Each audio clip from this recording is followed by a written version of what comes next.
I'd just like to confirm that the power of love, the power of faith, is the most beautiful and most powerful power in the universe. And the more we enter into the goodness of the universe, the less we think about the other things, and the more beautiful life becomes.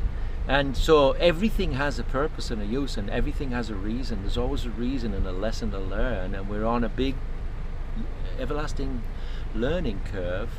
And right now, you know, we have all this pollution and stuff and more people on the planet, but the solution is here. And the solution, really, it's amazing, is all the stuff that we don't want. It's all that trash that we don't really know what to do with can actually solve the problems of the world. Hello! Is it 50 pesos for a tour? I mean, it's very nice to have all the water around and everything, but it's very hard to get the plants to start growing, you know. And is that what holds everything together? Yeah, those are in bags, in like old fruit and vegetable sacks. Yeah. And then I lay that with plywood that I find from all over the place. And what happens is the plywood and the pallets that I use to put on the top, that rots away as well. So I have to keep putting new pieces on until the root. So it depends. If the trees are growing fast, then actually I don't need to change the wood, and it just turns into a natural piece of land. So this is starting to be more and more natural. I never need to change anything. The sand is all locked in with roots. You feel the roots there? Yes, absolutely. Yeah. So it just becomes like a piece of land, but it's totally floating. You can see the movement there, look. Yep. And how long has this been? This is 6 years. It took me about 5 months just to get enough done to put the tree on, you know what I mean? But when it like this, all of this area doesn't need any maintenance. It's gone natural. I don't need to do anything. I use all types of trash. So I use the trash that floats for underneath, you know, to lift the iron. Yogurt cartons, plastic bags, glass bottles, tin cans, everything goes inside the same bag. And what I do is I lay it, you see one through here, I lay it over the top and I lift, so I make it thicker on the top. And then I put more earth on the top. Right. And it gets two levels. It's like a lasagna. You have trash, and then you have earth, and then you have trash and earth again. So the top earth here, all of these and this is no salt in here. So this is gonna this I can grow anything. You see, this is rooting through the whole of the floor here. It's very, very strong indeed. Yeah, I put some earth on the top. Mm-hmm. And then we have this, all this concrete is on the top as well. Right. And it's fine. Yeah, very strong. In the morning you wake up and you ask for your coffee or whatever. Give me my granola. Ground control to Major Tom. You've really made the grade. I just called to say I love you. Enter strangers, leave as friends. Aww. Yeah, little kitchen here, fridge and everything from the solar panels. Of Isla Mujeres. Yes. Now, this is probably the most amazing island on the planet, and I'll tell you why. First of all, it's the only island on the planet called Woman. It's on the very nose here. There's a temple. It's a fertility temple. Oh, really? Yeah. So in the Mayan times, thousands of years ago, women, young women who wanted to have a baby would come here on a boat with a Mayan shaman woman, and they'd go in the temple there. And this point here is the most eastern point of the whole of Middle America. That woman who's in that temple would see the sun first out of everybody. It's on the third eye of the fish, a temple. That is our temple as well. So it's got a mouth, and they've built an all-inclusive restaurant on there where you eat as much as you want. Yeah, How right. crazy is that? Yeah, yeah. And so all the people live in the body, and all the parties are on the tail where the tail moves, and everybody's dancing. So it's freaking crazy. This is the belly. Look, you can see a normal fish is like that, right? Mm-hmm. A pregnant fish is like that. So what's this? This is the womb of the fish, and that's where we are. That's right. That's where the captain told me, the captain of the water. the port captain said, do it in that lagoon. And so I'm right here. That's where we are now. And how are you going to power it to move it around? It's going to be powered with sails and flippers that work on the tail underneath the water. So every time the wave passes, it pushes it forward like this. It's going to be like a double flipper underneath. So it's a wave-powered flipper. Okay, so you would be able to steer it. Yeah, and there'll be rudders. Well, you can steer it with the sails. Yeah. But to get it out of the lagoon, it'll have to be pulled with boats. This is a biodegradable toilet. It's always with leaves on the top. Right. So if we do something in there, a few more leaves on the top, and then when it comes too high, I have this thing here with the wood on the bottom. Right. Outside there's a cloth, and I can take it out, and it's soil for the garden. So it feeds the garden. Yeah. And here for washing your hands. Yeah, this lovely. Oh, that's just beautiful. Yeah, it's kind of nice. I mean, even a little air conditioner, but eventually I'm going to make air conditioner from the waves. One of those holes outside, when the wave passes, the water goes up and down. I've seen it. Because of the weight of the island presses on the water, and the wave comes under and it pushes up. So if you put a platform over one of those holes, every time the wave comes up, you can push air cooled by the water through tubes. And the tubes, look, I've already started making them. See there? Oh, right. This is made out of plastic bottles with the cloth around.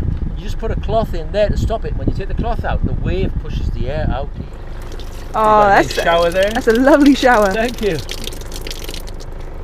Many years ago, I was very concerned about just the whole world, the war, and then the overpopulation. More people, and I was just thinking, what is the future? Protect the nature, try and let everything live, give everything respect, as much as possible. You can make an electric charge out of trash. Do you know that? This is very good to put in the documentary.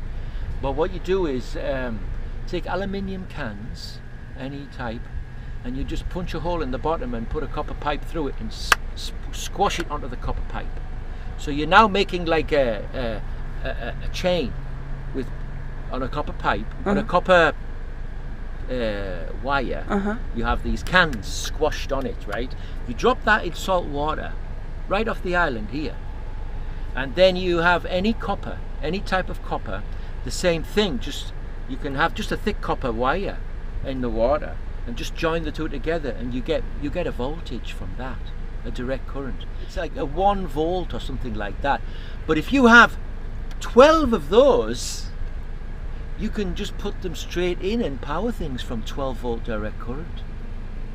Or you could store it in a battery, and then you can use an inverter and take it up to 220 volts or 120 volts. So when you have a floating island, you create your own microclimate. Yes. I've noticed that on this island as well, but it needs to be further away from the land and bigger. And what happens is, over a piece of land, the air is warmer. Over the ocean, it's cooler because the sunlight goes into the water and some of it reflects away.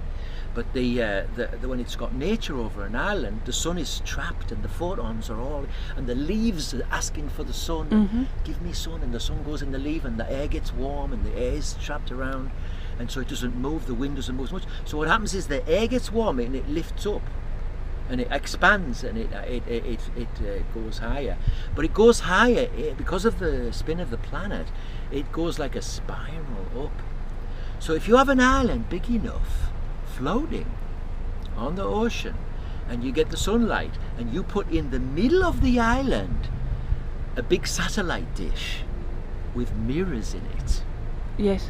You can focus the sun to make a hot spot in the middle of the island and create your own tornado. Then you could create your own cloud over the island if you wanted to. You can work with that. But you can definitely create your own tornado, and it'll stay in the middle because the air will come around like this and go in the middle and then suck up on the hot spot. And you could even fly the island like that. Yeah, because it's like a big frisbee. You have to be careful. I mean, you want to be able to get down again, maybe, But if you have the sails that you're using to move your island, and you just put it over the mirrors on the satellite dish, you break up the hot spot. It's like the center of a hurricane is broken. then the wind slows down. So you can slow it down, you can speed it up, so you can go up and down. Oh, You could have that's fantastic. islands all over the planet in different levels, like this flying, with plants on them and everything. It's all possible. How would this island deal with a hurricane? Well, I've been through one on this one. Actually, that's how I lost my last island to a hurricane. Hurricane, yeah, that's the worst thing, of course. But, well, not necessarily. I mean, a tsunami, a meteorite comes straight on you, the whole planet explodes. Authorities come, or someone drops a bomb on you, they come and kill you and take your island off you. It would need to be bigger, and the roots have to be going in, and I want to get a point on it, so it's going to be in the shape of a fish. Right. And it will always face the waves, so the waves separate. So a lot like a boat as well? Yeah, like a Right. boat. So let's say you're not moving, and you just got an anchor. You have an anchor so that you always spin. So you spin towards, the tail is back here, Right. and the front is there, and the anchors are here. So if the wind comes this way, the whole thing goes like that. And there, the front is going to have a lot of rocks on, Uh-huh. So it smashes, the wave can smash over a bit, but it rises up on the wave. Yeah. So it's actually a flexible thing. Like if it breaks apart, they're still floating, both. You can pull it back together again and tie it up, and then it joins again. It's self-repairing. What about the bottles breaking up? Like, you notice that when plastic is floating very around- good point. When it's in darkness, it's okay. It's the UV rays that breaks the plastic. When it's underneath, and especially with roots around it, each bottle is separated by a root. So the bottles don't even touch each other. There's no friction even. So they're totally preserved. Could be thousands of years or more. Oh, sola mio, give your trash to me, for my floating island to sail the sea. Oh, please give your trash to me. Help me, for my floating island to sail